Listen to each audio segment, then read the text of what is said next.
कभी नहीं जाती उसके बाहर, कभी नहीं जाती। यदि रावण साधु का वेश नहीं बनाया होता तब। तो ये क्या खुद की पत्नी भी धोखा खा सकती है, तो आप आदमी किस दे। इसलिए जब कभी भी कोई धार्मिक चीज में अगर आए तो उसे एक बार जांच परख लीजिएगा। हम ये नहीं कहते हैं कि सब गलत है, लेकिन जांच। आज भी जब भी थकान होती है तो हम इसको देखते हैं, याद आती है कि जिंदगी में ये मत सोचना तुमने कितना किया, सोचना कि तुम कितना कर सकते थे। समझ में आया कि नहीं? तो कहानी मत समझिए क्या ये लीला है, समझ आ गया? लीला तो कहते हैं रामलीला। तो रामायण, रामायण किसने रचना किया भैया? किसने? वाल्मीकि, महर्षि वाल्मीकि।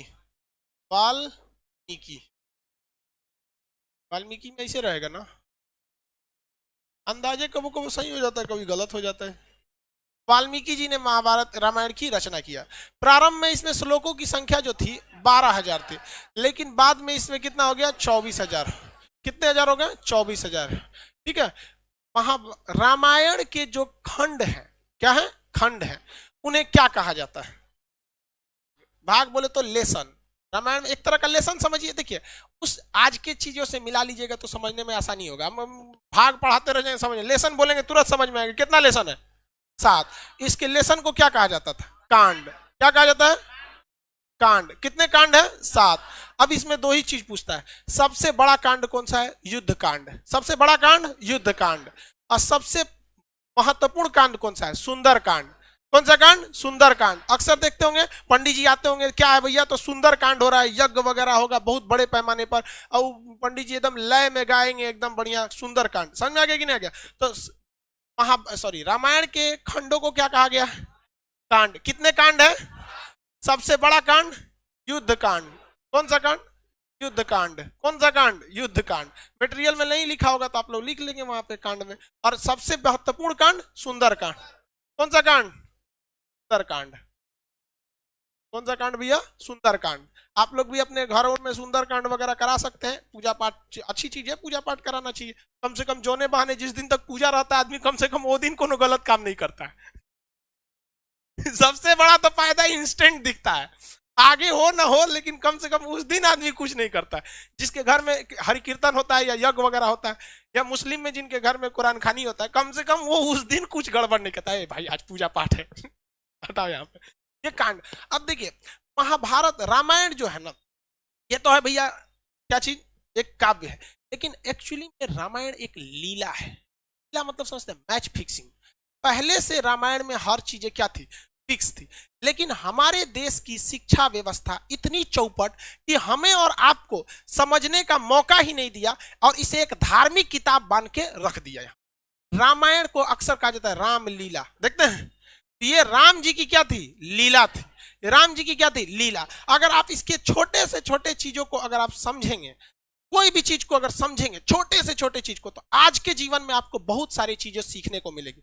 अच्छा ये बताइए, राजा दशरथ जी की पत्नी थी, वो कौन सी पत्नी थी जिन्होंने रथ में उंगली डाल के उनसे वचन मांगा? कौन थी? कैकेयी। उन्होंने क्या कहा था राजा दशरथ जी ने? कि हम तुम्हें एक वरदान देंगे। बदले में उन्हें क्या कहा? कि हम उचित समय आने पर आपसे क्या मांगेंगे? वरदान। याद रखिएगा, आज के जीवन में अगर आप किसी से कमिटमेंट करते हैं तो तुरंत पूरा करवा लीजिएगा। ऐसा मत कहिएगा कि उचित समय आने पे हम तुम्हारे लिए करेंगे, वरना आने वाले समय राजा दशरथ जी की मृत्यु का कारण भी बने थे राम जी का वनवास।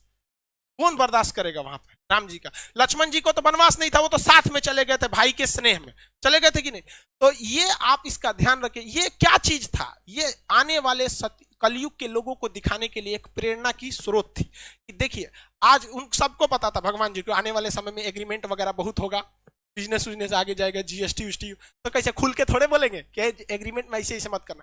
वो दिखाया गया था कि इस लीला को समझिए, और अपने आने वाले जीवन में 100-200 साल, हजारों साल बाद आप इस जीवन में याद रखिएगा कि अगर आप किसी के प्रति एहसानमंद है तो उसका एहसान तुरंत चुकाइए। उसको अगर फ्यूचर पे टालेंगे तो हो सकता है कि आपको ऐसा जगह आके चोट देगी, फिर आपको भी काम खत्म हो जाएगा। यहाँ पे तो अभी याद रखेंगे, यहाँ पे आप इस रामायण में बहुत सारी चीजों को देखेंगे जो आज के वक्त में आपको अपने जीवन में बहुत काम देंगे। जब लक्ष्मण जी हिरण को ढूंढने गए थे, वो एक क्या किए थे? लक्ष्मण रेखा खींचे थे, और सीता जी से क्या कहते कि सीता जी आप इसके बाहर नहीं जाइए। कभी नहीं जाती उसके बाहर, कभी नहीं जाती। यदि रावण साधु का वेश नहीं बनाया होता तब। तो ये क्या संदेश देना चाहता है? कि हर साधु के वेश में समझा आया हुआ व्यक्ति सन्यासी नहीं होता है। कलयुग के वेश में अगर कोई भी आपका साधु बन के आता है तो हो सकता है कि वो आपके लिए लक्ष्मण रेखा पार कराने के लिए आया है। इसलिए आंख बंद करके भरोसा नहीं कीजिएगा, क्योंकि सीता जी जैसी जब वो भगवान की पत्नी जब धोखा खा सकती हैं तो हम जैसे तुच्छ मानव लोग की औकात कौन सी औकात है हमारी। और आज भी देखिए आपको तांत्रिक लोग किसी किसी नाम पे आपको ठगेंगे। ये एक लीला है, लेकिन हमारी सिस्टम में जब अंग्रेज आए थे तो इस तरह से पढ़ा के गए कि हमारे और आपके दिमाग पे एक ताला मार दिया कि बौद्ध ग्रंथों में कुछ भी है तो आप इसे नहीं पढ़ेंगे, क्योंकि आपके दिमाग पे ताला मारा गया है कि आप हिंदू हैं, आप मुसलमान हैं, आप सिख हैं। अरे भाई, महात्मा बुद्ध ने कह के गए थे क्या कि हमसे तुमको कोई भी बौद्ध लोग ही हमसे अपनी तमन्नाओं को मांगना या हमारी मन्नत मांगना, अगर कोई मुस्लिम या हिंदू हमसे कोई प्रार्थना करेगा तो हम पूरा नहीं करेंगे? क्या मर्यादा पुरुषोत्तम राम कहते क्या कि अगर हमसे कोई सच्चे दिल से मुस्लिम अगर हमसे अपनी प्रार्थना करेगा उसने मुसीबत में तो हम उसकी पूजा नहीं, की प्रार्थना को नहीं सुनेंगे, कहेंगे भाग तू मुस्लिम है, क्या कहेंगे? नहीं। लेकिन हम लोग 200 साल तक अंग्रेजों के गुलाम रहे। देखिए, मुगलों के वक्त में भी हमारी संस्कृति पे आंच आई थी, मुस्लिम शासक के वक्त आई थी, लेकिन उन लोग की सोच दूरदर्शी नहीं थी, वो केवल हमारे सामाजिक क्षति किए। लेकिन जब अंग्रेज का शासन आया ना, मेंटली बर्बाद कर दिया सब, जिसका खामियाजा आज भी हमें भुगतना पड़ता है। जबकि ये साफ संदेश था राम जी का कि देखिए हमारी खुद की पत्नी भी धोखा खा सकती है, तो आप आदमी किस दे। इसलिए जब कभी भी कोई धार्मिक चीज में अगर आए तो उसे एक बार जांच परख लीजिएगा। हम ये नहीं कहते हैं कि सब गलत है, लेकिन जांच परख जरूर लीजिएगा। जब लंका में जाया जा रहा था तो लंका में जब जाने के वक्त में भी देखिएगा, जब वानर लोग पुल बना रहे थे, वानर लोग क्या बना रहे थे? पुल बना रहे थे, तो उसमें गिलहरी भी ईंटा लेके ढोती थी सब। अब गिलहरी की औकातें कितना, इतनी ईंटा लेके घूम रहे थे, देखो बंदर उठा के फेंक दिया गिलहरी को, क्योंकि भाग यहाँ से डिस्टर्ब करने आई है यहाँ पे। तो राम जी के पास गिरी थी और उसको तो चोट लग गया, तो राम जी अपने उंगली से ऐसे सहला दिए थे, तो गिलहरी के ना पीठ पर आप देखेंगे ना 3 ठो निशान होता है, गिलहरी के पीठ पर 3 निशान होता है। तो ये कहा गया कि राम जी का ये क्या है? निशान है। और राम जी ने अपने जीवन का सबसे बड़ा उपदेश उस बंदर को बुला के दिए थे, वानरी सेना को, कहते इधर आओ, सबका क्लास लिए थे, चलो सब लोग यहाँ पे, मारा कैसे वहां पे। और उन्होंने, राम जी घुसियाने वाले नहीं थे, लक्ष्मण जी इतनी भड़कीले टाइप के थे, नाके काट दिए सुपने खा। आज भी हर लड़की किसी भी लड़के को प्रपोज करने से डरती है, क्योंकि उसको याद है ससुरा हमरा एक बार रामायण के समय लक्ष्मण जी काट दिए थे। लड़का डरता है कि कहीं तमाचा मत मार दे, लड़की डरती है नकिए मत काट दे। खैर ये मजाक वाली बात है, इसको सीरियस नहीं। तो राम जी ने क्या कहा था कि देखो, मायने ये नहीं रखता है कि तुम कितना किए हो, मायने ये रखता है तुम कितना कर सकते हो। बंदर लोग जो है वानरी सेना, तुम्हारी क्षमता ज्यादा है, तुम बड़े बड़े पत्थर को उठा सकते हो, लेकिन गिलहरी ने उतना बड़ा पत्थर उठाया जितनी इसकी औकात थी। इसलिए अगर कामयाब होना चाहते हो तो ये मत सोचना आज के समय में कि तुमने कितना पढ़ाई किया, बल्कि अपने आप से पूछना कि आज हम कितना पढ़ सकते थे। समझ में गया? इसलिए हम आज भी इस गिलहरी को अपने पास रखते हैं। जिस दिन हमको थकान होने लगती है, हम इसको देखते हैं तो राम जी की बात याद आती लगती है कि ये मरा हुआ जिंदा इसमें रहेगा। हमको आज भी जब भी थकान होती है तो हम इसको देखते हैं, याद आती है कि जिंदगी में ये मत सोचना तुमने कितना किया, सोचना कि तुम कितना कर सकते थे। समझ में आया कि नहीं? आज हमारा 6 मिलियन हो गया, 6 मिलियन कल ही हो गया था, रात में हो गया था कल ही। आप हम सोचे बताया। चलिए अब मेन टाइम पे आते हैं यहाँ पे। तो पहला आपने ये देख लिया, उसके बाद आपने देखा कि लक्ष्मण जी को क्या लग गया था? तीर लग गया था, और शक्ति बाण के नाम से वो तीर था, बहुत खतरनाक, उसमें मंत्र वगैरह था। पहले के समय में तीर खतरनाक नहीं थे, मंत्र खतरनाक थे, उसको कुछ पढ़ के मार देता था रावण वगैरह, मार यहाँ पे। तो आप जरा देखिए, राम जी के अपने भाई को जब तीर लगा था तो राम जी विष्णु भगवान के अवतार थे। एक बार राम जी उस तीर लगे हुए जगह पे हाथ रख देते तो क्या वो जख्म सही नहीं हो जाता? हो जाता कि नहीं? लेकिन राम जी तो भैया ठहरे भगवान, उन्हें पता था कि आने वाले कलयुग में बहुत सारे ऐसे तांत्रिक घूमने लगेंगे जो कहेंगे कि मर्यादा पुरुषोत्तम राम ने जो मंत्र पढ़ा था, मैं उसी मंत्र को पढ़ के आपके AK-47 का गोली लगा है साफ कर देंगे, बिच्छी काटा है साफ कर देंगे, सांप काटा है साफ कर देंगे। इसलिए राम जी अपने भाई को तड़पते हुए छोड़े और कहें हनुमान जी को कि जाइए आप हिमालय से संजीवनी बूटी लाइए, जो हनुमान जी को दिखाता है कि यदि समय रहते अगर आप मेडिकल सुविधा ला सकते हैं। आज के समय में अगर आप देखेंगे, मजाक में सेंस में ना लेंगे तो आज के समय में वो एम्बुलेंस को दर्शाता है। आप इसे मजाक के सेंस में ना लेंगे तो आज के समय में एम्बुलेंस को दर्शाता है और मेडिकल दवाओं को दिखाता है कि अगर आपको कोई तकलीफ है तो आप तुरंत जाइए डॉक्टर के पास, देर मत कीजिए और दवाइयां लाइए। वरना राम जी को क्या, आपको क्या लगता था राम जी के पास शक्ति ना है? अरे भाई साहब बड़का बड़का लीला करके यहाँ पे वहां जो दिखाता है। लेकिन आज के समय में हम लोग, क्योंकि भारत अंग्रेजों को पता था कि भारतीयों का शास्त्र में ऐसा चीज है कि अगर ये सचुरा पूरा अच्छा से जान जाएगा सब ना तो हमारे इंग्लैंड को पीछे छोड़ के चल जाएगा। लेकिन उन्होंने इस चीज को दबा दिया, रामायण को केवल किताब रख दिया, ना कि उसे केस स्टडी में बता दिया। जबकि हार्वर्ड ऑक्सफोर्ड जैसी यूनिवर्सिटी में ये सब चीजों को केस स्टडी पे पढ़ाया जाता है कि देखो राम जी ने क्यों नहीं उस चीज को सही किया, क्योंकि इसका 800 साल 200 साल 1000 साल बाद क्या असर पड़ेगा। उस ससुरे हमरे किताब पढ़ के आगे बढ़ गए सब, हम लोग को थरिया थमा दिया, तू रामायण पे लड़, तुम महाभारत पे लड़, हम हिंदू तुम मुसलमान तुम सिख तुम ईसाई। लेकिन आज भी हम लोग नहीं समझते हैं इस चीज को, आज भी आप लोग समझिए इस चीज को। और दूसरा देखिए, आप आगे हर चीज को अगर आप देखेंगे, बहुत सारा चीज का रामायण महाभारत उसमें देखेंगे आप, रावण मारा गया क्यों? अपने भाई को क्या किया था, बता दिया था।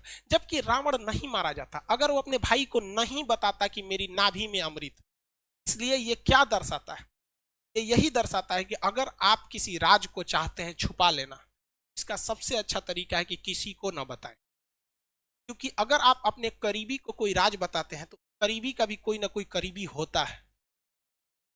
इसलिए अगर आप चाहते हैं तो किसी को ना बताएं, स्पेशली महिला को तो बताइए मत। आप बुरा मानिएगा लेकिन ये चीज हकीकत है। किसी महिला को बताइएगा ना, हाई बात मत बताना, तो अपनी सहेली को बताएगी और उसको भी कहेगी किसी को बताना नहीं, और वो पूरा लॉज पीट देगी हल्ला, और सबको यही बात कहा जाएगा किसी को बताना नहीं। पहले के वक्त में मीडिया नहीं था तो महिलाएं ही मीडिया का काम करती थी। कोई खबर पहुंचाना है एगो दादी को कह दो, पूरा मीडिया का काम हो। तो इस चीज को आप समझिए, ये केस स्टडी है।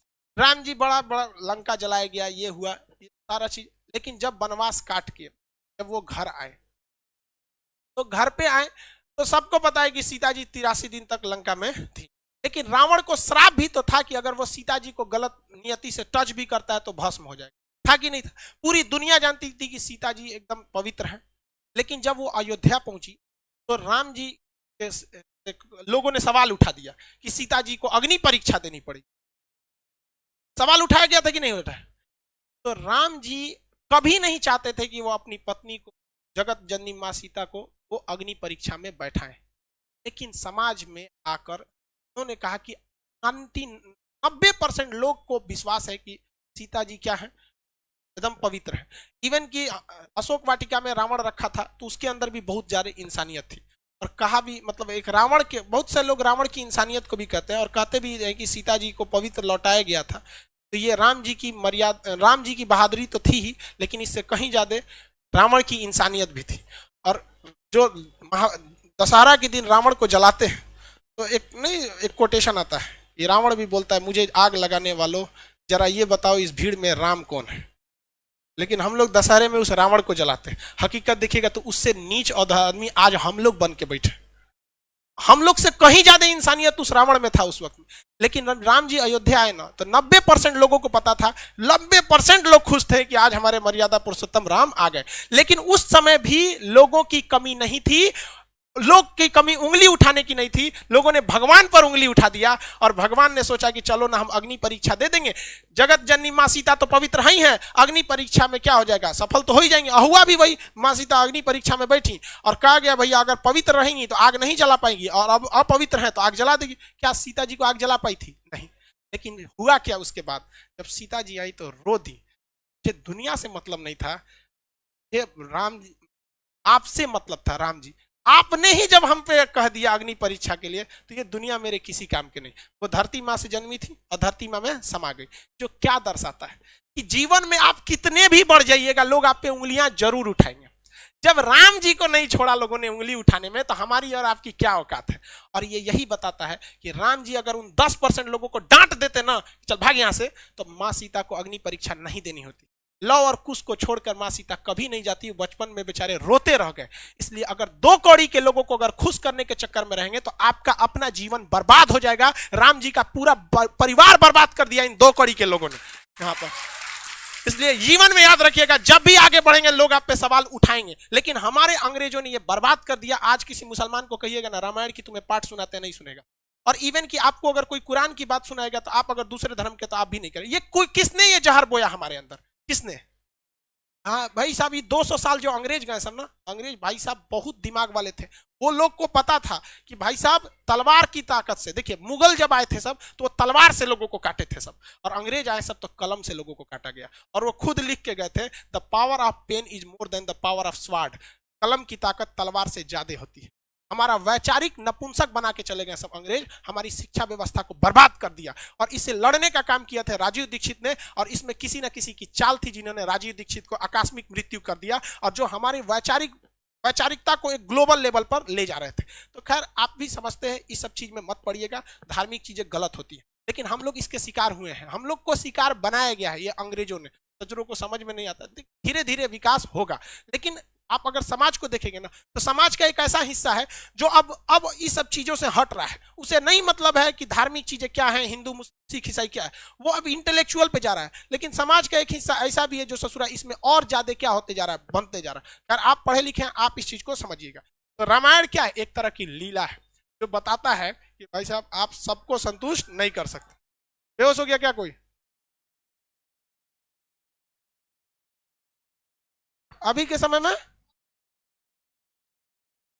मोदी जी सबको बना रहे हैं। देखिए बाबू आप ध्यान से समझिए, ऐसा नहीं है, बैठिए। देखिए आप अगर आप पॉलिटिकली देखिएगा तो शायद हम और आप भी अगर प्रधानमंत्री रहेंगे ना, तो शायद बहुत मुश्किल हो जाएगा हमारे और आपके करने के लिए। क्योंकि वहां बैठे हुए आप लोग, आप जैसे सोचिए, वहां बैठे आपको बैठने के लिए सीट नहीं मिला है, यहाँ लड़के जमीन पे बैठे हैं, आपकी शिकायत है गेट खोलना, लेकिन सब अपनी शिकायत जानता है। किसी को पता हमारा सामने तकलीफ कौन सी। तो जब आप एक बड़े लीडर हो जाते हैं ना, एक, और रही बात मोदी जी की, कहते हैं कि मोदी जी भी मतलब ये कर रहे हैं, सबसे बड़ा इस देश में करप्शन का काम किसने किया था? अंग्रेजों ने किया था। देखिए ध्यान से, उन्होंने किस तरह से चोट किया था। उन्होंने क्या किया कि जब भारत में कहीं भी गलत काम होता था और कोई भी व्यक्ति उस गलत काम के खिलाफ आवाज उठाता था, तो उसके घर को जला देते थे सब अंग्रेज, और उनको अंडमान निकोबार में ले जाकर फांसी दे देते थे सब। और ये काम उन्होंने 200 साल तक किया। 200 साल में 4 पीढ़ियां आ जाती है, क्योंकि एक पीढ़ी व्यक्ति की लगभग 50 मानी जाती है कि 50 साल के बाद आदमी किसी काम का नहीं रह जाता है। तो 4 पीढ़ियों के अंदर अंग्रेजों ने थोड़ा थोड़ा स्वीट पॉइजन देते गए कि तुम गलत के खिलाफ आवाज मत उठाओ, मत उठाओ, मत उठाओ, तुम्हारा घर तोड़ दिया जाएगा, घर जला दिया जाएगा, फांसी दे दिया जाएगा, जेल डाल दिया जाएगा। 4 पीढ़ियों के बाद जब हमें आजादी मिली तो हमारे अंदर वो डीएनए में ये डर घुस चुका है। हमारे सामने हमारे गांव का 2 कौड़ी का मुखिया नाली बनाता है तो उसमें 12 का सीमेंट का मसाला डालता है, लेकिन हम आवाज नहीं उठा पाते हैं। अगर हर गांव से आवाज उठने लगे तो किसी के बाप की औकात नहीं जो गलत काम कर सके। करप्शन तो हम लोग बढ़ाते हैं, हमें डर है। हम सवाल उठाते हैं अपने प्रधानमंत्री पे, हम सवाल उठाते हैं मुख्यमंत्री पे, अपने पे सवाल उठाएं कि हमारी औकात नहीं है कि हम अपने मुखिया के सामने आवाज उठा सके। और ये जो लोग कहते हैं करप्शन वाले, ये गांधी को गाली देते हैं। गुलामी में वही गांधी था जो अंग्रेजों की महारानी के खिलाफ आवाज उठा दिया था कि तुम गलत हो, और हम लोग अपने मुखिया के खिलाफ आवाज नहीं उठा पाते। ये वैचारिक नपुंसक बना के चले गए अंग्रेज हमें। हाँ। ये हम आप उठा सकते हैं आपको नहीं पता आपके गांव में ऐसे मुखिया ने गलत काम किया, सड़क का पैसा लूट लिया, आपके सामने लिखा, लेकिन पूछ सकते हैं? नहीं पूछ सकते। आप पूछेंगे क्यों? नरेंद्र मोदी से, क्योंकि पता है कि वो कुछ नहीं कर सकता है। आपको लोकतंत्र में रहते हैं, लेकिन मुखिया के सवाल नहीं पूछ सकते। जानते हैं मुखिया कल को उठवा लेगा आपसे, उठवा लेगा कि नहीं उठा लेगा? आप नीतीश कुमार को गरिया देते हैं क्योंकि जानते हैं कि वो बेचारा, उनको संविधान ने हाथ बांध के रखा है, कुछ नहीं कर सकता। अपने गांव के वार्ड मेंबर को कुछ नहीं कर सकते। उठा लेगा, राते को धो देगा 4 लाठी, शांत दे देगा, और सब गांधीगिरी निकल जाएगा वहां। जिस दिन भारत के 120 करोड़ 130 करोड़ लोगों के 260 करोड़ हाथ एक साथ अगर उठ जाए करप्शन के खिलाफ, किसी के बाप की औकात नहीं है जो भारत मां का 1 रुपया लूट के दिखा सके। लेकिन हम लोग क्या कर सकते हैं? हमारे जैसे टीचर ज्यादा जान फड़फड़ाएगा तो मरवा देगा सब ससुरा हमरों को। राजीव दीक्षित भी अंग्रेजों के खिलाफ ऐसे ही उड़ रहे थे। वो 200 साल पहले की चीजों को उठाए थे, हमारे उड़ा देगा सब। यहाँ पहले ही 6-7 गो बम चल चुका है। लेकिन ऐसा नहीं है हमारे। आप देखिए, बम चलने से पहले भी जो मेरी विचारधारा थी और आज भी वही है। हम जितना हो सके अंग्रेजों ने जो जहर दिया था उसको निकालने का हम काम करेंगे। आखिरी सांस तक जब तक रहेगा, इन अंग्रेजों की जो वैचारिक गतिरोध हमारे साथ दे के गए हैं उसे निकालने का कोशिश करेंगे। एक भी भारत मां के संतान को अगर हम सही रास्ते पर लाएंगे तो हम समझेंगे मेरा जीवन सफल हो गया। ये आपका कर्तव्य बनता है, आप इसे आवाज उठाइए। और आज कोई कुछ नहीं कर सकता है, कोई कुछ नहीं कर सकता है। अरे भाई अंग्रेज जब हम लोग लड़ के गुलामी ले लिए, गुलामी से आजादी हो गए, तो मुखिया कौन चीज? लेकिन आप इसके खिलाफ आवाज नहीं उठाते हैं। आवाज तब उठाइएगा जब आप अपने गांव को सुधार सकते हैं, तब जब आप अपने गांव को सुधारने में तकलीफ होती है।